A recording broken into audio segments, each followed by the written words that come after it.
Sakura here with China and Mo. Ni hao.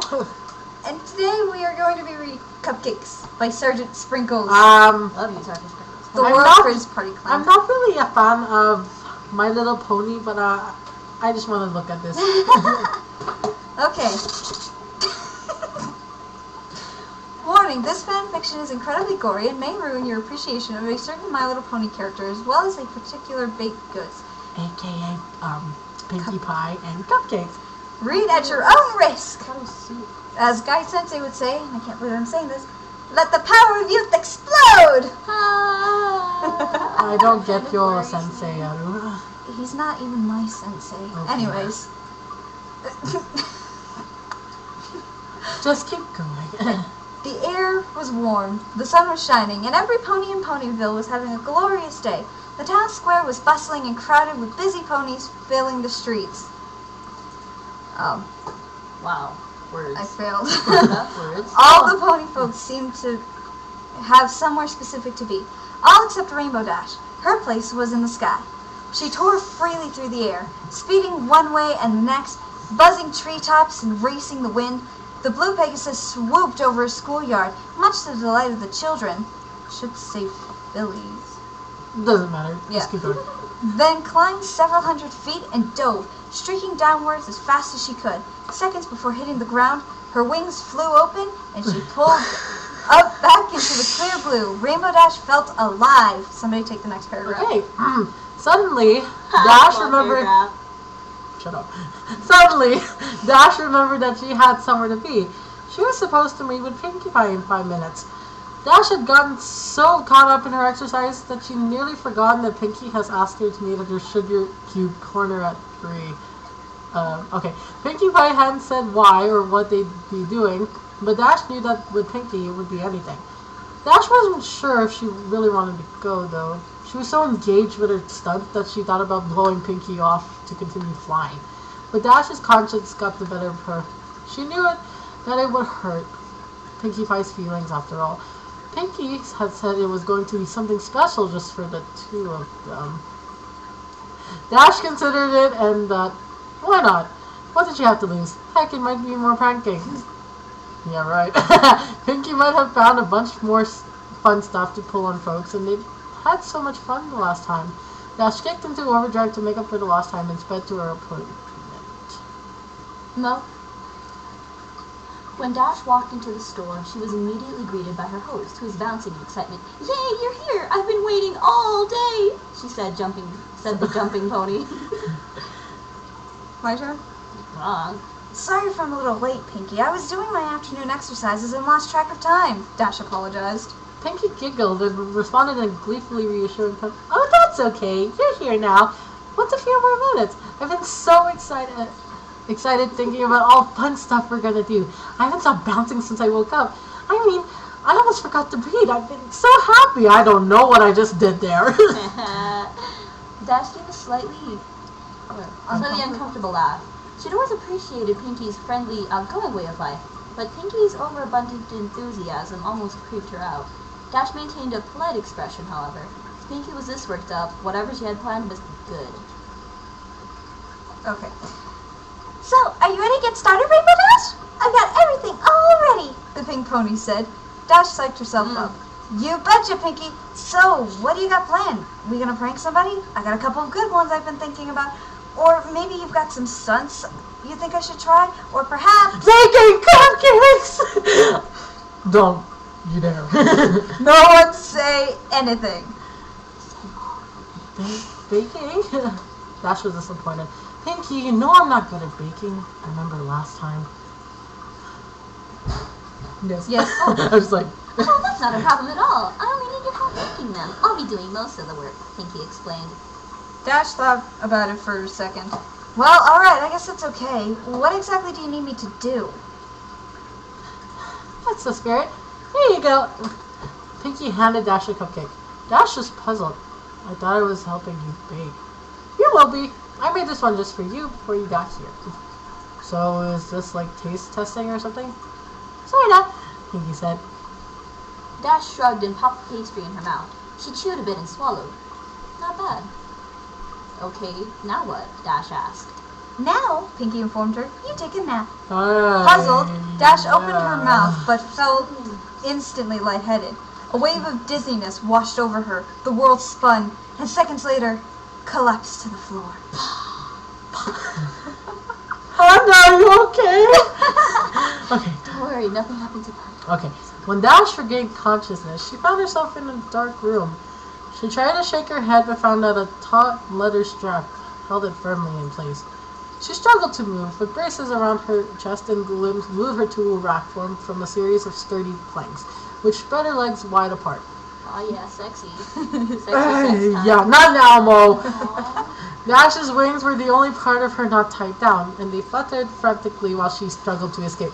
As she writhed, Pinkie jumped suddenly into her line of sight. My turn? Yes. Goody, you're awake! Now we can get started, Pinkie said gleefully. She bounded into the darkness and quickly reappeared, pushing a small cart covered with a cloth. Pinkie, what's going on? I can't move, Dash said urgently. Wait a sec. We should have characters and a narrator. Lol. Just keep going. Character. Well, duh. That's why you're tied down, chided Pinkie. Oh my god. Keep going. I thought we were just doing this paragraph. No, it doesn't matter. Let's You're just... Pinkie. You're pink. I'm fine. That's Said why me. you can't move. Fine. I didn't think you'd need to be told that. But why? What's happening? I thought you said I was going to help make cupcakes. You are helping. You see, I ran out of that special ingredient, and I need you to get more. Special ingredient? Dash was now breathing heavily and starting to panic. What special ingredient? Pinkie giggled and responded. You silly. What the? Dash's eyes widened and her face contorted and clear. Then she started to laugh and said in a voice broadening in hysteria. Bordering. Oh, you really got me there, Pinkie. I mean, tricking me into thinking I'm gonna get made into a cupcake. I gotta tell you, this is the best prank yet. You win. You're the best. Pinkie giggled even more. Aw, thanks, Dash. But I haven't done any pranks today, so I can't accept your praise. Dash was struggling Pinkie, come again. on, this isn't funny. Then why are you laughing? Before Dash could answer, Pinkie grabbed the cloth and whipped it off the cart. On the cart was a tray containing various sharp medical tools and knives, carefully organized and wickedly sharp, as well as a large medical bag. Dash was now in full panic mode. She was starting to hyperventilate. Her mind raced as she tried to reason with the pink pony. You can't do this, Pinkie. I'm your friend. I know you are, and that's why I'm so happy that I've got you here. We get to share your last moments together, just you and me. Pinkie was skipping again. But the other ponies will wonder where I am. When the clouds pile up, they'll come looking for me, and then you'll get found out. Dash cried in desperation. Oh, Dash. Said Pinkie. Don't worry, there are plenty of Pegasus ponies to take care of a few clouds. And besides, no one will find out. I mean, how long do you think I've been doing this? And with that ominous statement, the light suddenly came to life and revealed the rest of the room. Oh, Dash reeled in horror at the image presented to her. The room was decorated with a typical but twisted Pinkie Pie flair. Colorful streamers of dried entrails fluttered around on the ceiling. Brightly painted skulls of all sizes were attached to the walls, and organs done up in pastels filled with helium were tied to the backs of chairs. Oh my god, The China tables passed and out. chairs were made of bones, and the preserved helium, and the preserved flesh of past ponies. Dash cringed upon seeing the centerpiece of the table nearest her. The heads of 4 foals, their eyes closed as if they were sleeping, were wearing party hats made from their own skin. With a thrill of terror, Dash recognized one of them as Apple Blossom's classmate, Twist. what happened? Dash's eyes darted back and forth, then fell upon a patchwork banner hanging from the rafters, made from several tanned pony hides. The words, "Life is a party," were scrawled out on it in blood red. Dash's attention was brought back to a pantry horn unfurling and tickling her nose. Party horn. She gaped at Pinkie Pie, who was standing right in front of her. The party pony was wearing a dress quilted from dried skin, emblazoned with cutie marks. On her back fluttered 6 Pegasus wings, all of different colors. As the Earth pony skipped in excitement, her necklace of severed unicorn horns clapped together loudly. Like it? Pinkie Pie said. I made it myself. Desperately, Dash pleaded with the smiling pony before her. Pinkie, please. I'm sorry if I did anything to you. I didn't mean it. Please let me go. I promise I won't tell anybody. Oh, Dash, you didn't do anything. It's just that your number came up and, well, I don't make the rules. rules. We can't turn back now. Dash was tearing up. How could this be happening? Aw, don't be sad, Dash, said Pinkie. Look, this'll cheer you up. I brought you a friend. Seemingly out of nowhere, Pinkie produced a brightly painted blue and yellow skull. It was about pony-sized, but it had a very defining feature. A beak. Dash gaped in shock.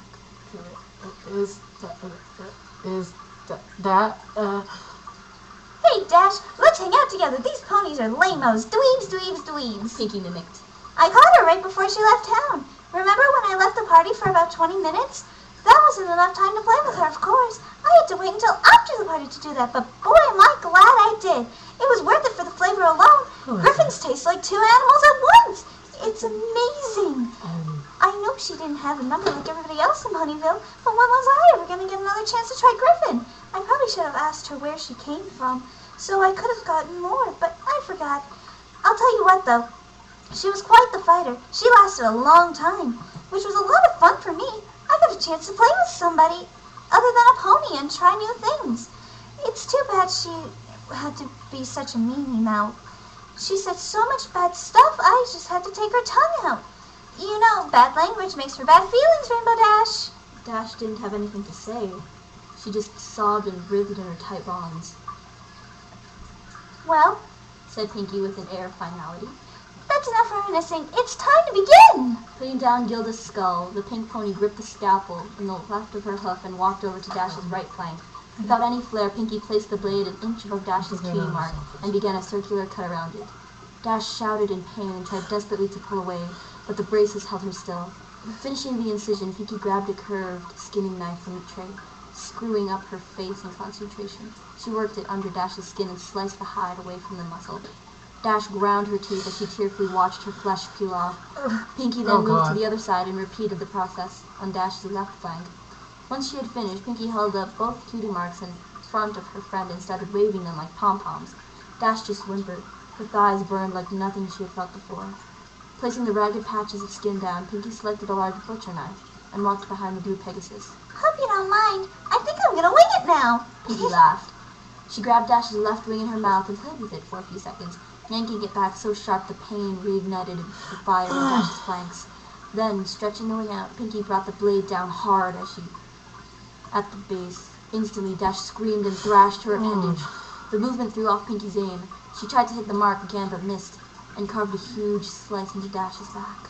Dash, you gotta keep still or I'll keep missing, scolded Pinkie as her friend howled.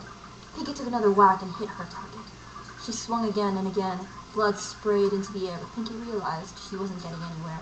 The blade just wasn't going through the bone. I guess I forgot to sharpen it. I'll try something else, stated Pinkie matter-of-factly as she tossed the knife over her shoulder, embedding the blade in the table. Through the haze of pain and tears, Dash heard the sound of a metal box opening and closing. Got it! Say, Dash, why do they call it a hacksaw? It doesn't hack. Hacking is what I did with the knife. This is a saw. I don't get it. Pinkie placed the tool over the mangled flesh of the last attempt. Standing on her hind legs, she worked the saw back and forth with her front wheels. It sliced effortlessly through the bone and skin. The feeling of the jagged teeth grinding into her made Dash want to vomit. She watched numbly as her wing flew over her head and landed with a fluff on the table. Pinkie moved to the next wing and started sawing. Dash didn't struggle this time.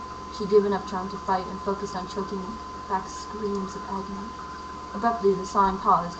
Pinkie was only halfway done, the wing hanging off by a sliver.